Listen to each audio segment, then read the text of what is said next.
Welcome back to Nasdaq Trade Talks. I'm your host, Jill Malandrino, global markets reporter at Nasdaq. We've been coming to you live from Inside ETFs in Hollywood, Florida. Joining me for this segment, we have VanEck. He's the CEO of VanEck.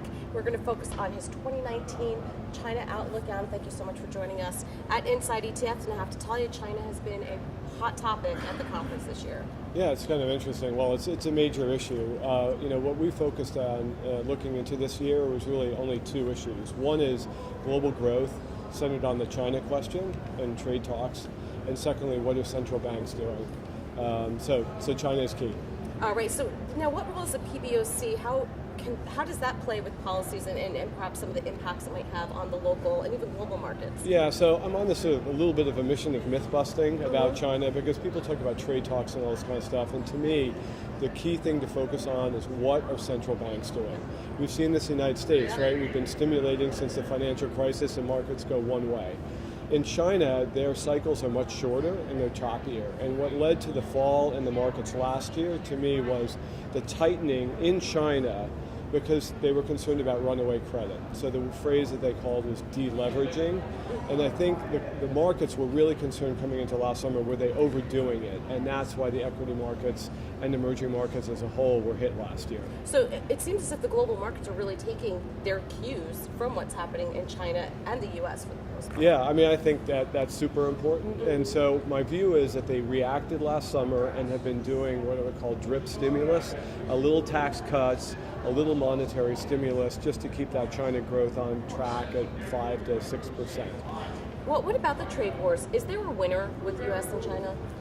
Look, I think China has really benefited from the global trade system since 2001, and I think the world is kind of saying, okay, well, are you going to obey the global trade rules or not? And China has had it great, and they're only reluctantly want to restructure their own political and economic system to keep foreigners happy. So I think we'll come into a sort of meh deal, like a so-so kind of deal. That'll be okay for growth.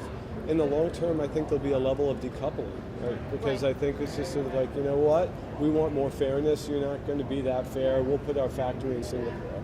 Yeah, it's so interesting, and we were talking about this before, that markets are reacting to headlines that we see off the tweets, when this is a big deal. Policy does not play out on tweets, and there's so much that goes on behind the scenes. And so my question to you is, when China and the US or other countries that we negotiate with, a lot of this takes place behind the scenes. This isn't too much out of the norm. It's just being brought to the forefront on social media.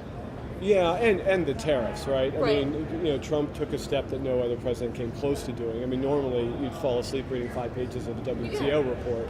No one would ever read it, right? It's laughable to think about, right? So I think the tariffs really pushed it to the headlines, and the threat of going even higher obviously gets people's attentions. But I think you're right.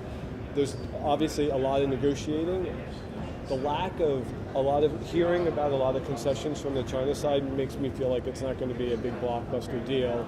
Maybe okay, but nothing that will change the financial markets too much. It sounds like there's the rhetoric is more intense than the actual deal itself.